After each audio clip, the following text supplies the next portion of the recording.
Bonjour, la Fondation de France Centre-Est a remis ses lauriers mardi à l'Hôtel de Ville, comme autant de coups de chapeau à l'action de plusieurs associations. Carmen Sanchez, déléguée générale de la Fondation de France Centre-Est, est notre invitée. Bonjour. Bonjour. Merci d'être avec nous.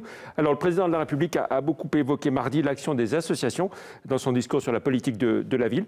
On oublie un peu trop vite le rôle clé que jouent les associations. Alors, je ne sais pas si on l'oublie, mais en tous les cas, ce qui est important, c'est effectivement de saluer leur travail au quotidien, tout au long de l'année. Travail sur le terrain, bien sûr. Sur le terrain, que ce soit effectivement dans les zones urbaines et en particulier sur les quartiers politiques de la ville, mais aussi, il ne faut pas oublier les zones rurales, parce que c'est un acteur fondamental aussi de l'action de proximité auprès des plus vulnérables. S'agissant de l'état du gouvernement, est-ce que ce n'est pas aussi une façon, parfois, une tentation de se décharger à mon compte de ses responsabilités ? Non, puisque normalement, il apporte des subventions. Par contre, effectivement, là, on voit le rôle complémentaire entre les politiques publiques et les financements publics, et puis l'action des financements privés, notamment au travers des fondations. Alors, avec les lauriers, la Fondation de France, depuis de nombreuses années, met à l'honneur des associations. Quels sont vos critères de choix pour ces lauréats ? Oui, parce qu'en fait, ce n'est pas un concours ouvert. En fait, on va proposer aux porteurs de projets, aux structures qu'on a déjà soutenues, dont on connaît déjà le projet, de participer au concours. Et du coup, donc, elles ont toutes déjà été lauréates de la Fondation de France. Et là, sur le concours, l'idée, c'est de pouvoir, pour justement faire un coup de chapeau au travail des acteurs de terrain et des associations en particulier, montrer l'exemplarité des projets, l'innovation. Justement, ce qui est important à la Fondation de France... Il faut qu'il y ait un vrai projet, hein, c'est ça ? Ah, toujours, de toute façon, un vrai projet. Rassemblement de bonne volonté aussi. Enfin... Tout à fait, c'est l'ancrage territorial et puis le travail avec l'ensemble des acteurs locaux, oui. Et puis ces lauriers, donc c'est un lauréat par département, avec un soutien financier de la Fondation de France pour les heureux élus, j'ai envie de dire. Alors, du coup, pour... participer à cette promotion des associations, donc le concours, c'est vraiment très intéressant pour eux. C'est un concours qui se joue au niveau des départements, des régions et du national. Donc sur les départements, c'est des trophées, c'est honorifique, mais c'est déjà un vrai beau coup de chapeau et on nous l'a redit, les lauréats nous l'ont redit mardi soir. Le prix régional, on en a deux en Centre-Est, a pour le coup effectivement une subvention de 2 000 €.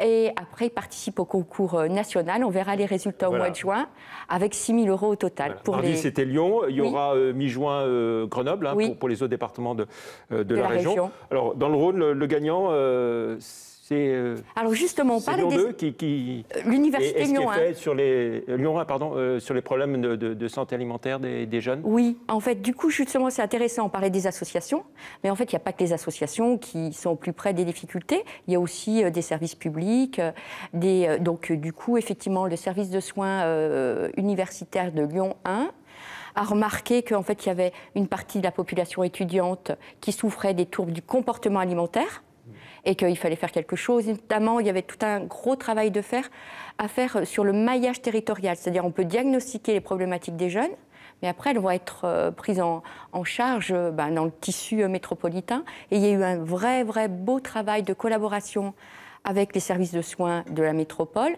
Et puis, une prise en charge particulière au sein de l'université, proposant des ateliers pour ces jeunes filles. Donc la représentante du projet mardi soir nous l'a vraiment très bien expliqué, c'était assez émouvant. Voilà. Et puis un coup de chapeau aussi à une grande famille de soyeux lyonnais qui a été distinguée, primée. Oui, tout à fait. C'est-à-dire qu'en fait, à la Fondation de France, on a une particularité, c'est qu'on permet à d'autres fondations d'être abritées chez nous. Sur notre région, il y en a 55. Et parmi ces 55, il y a une très belle fondation, enfin, elles sont toutes belles, mais en particulier la fondation Henri Babouin-Jaubert, Génération Solidaire, qui a pour particularité d'intervenir uniquement sur la région Rhône-Alpes, puisque ça a été créé par une famille donc, lyonnaise, et notamment une très belle action auprès des personnes âgées.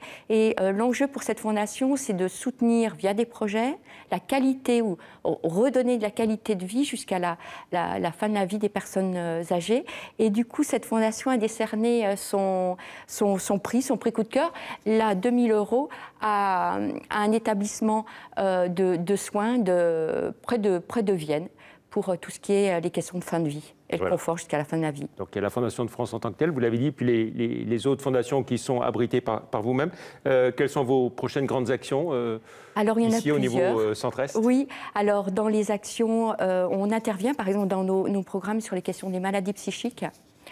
On a monté un partenariat avec l'Institut Montaigne, quand je dis la Fondation de France, et on organise une série de 6 rencontres sur les régions.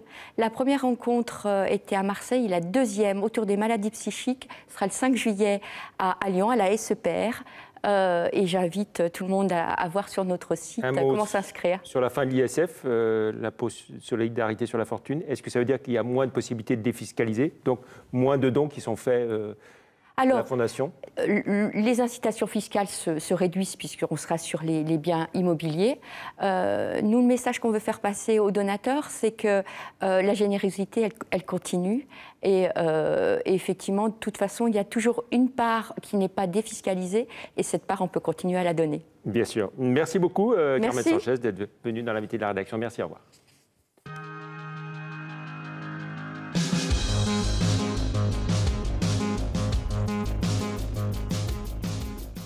You don't want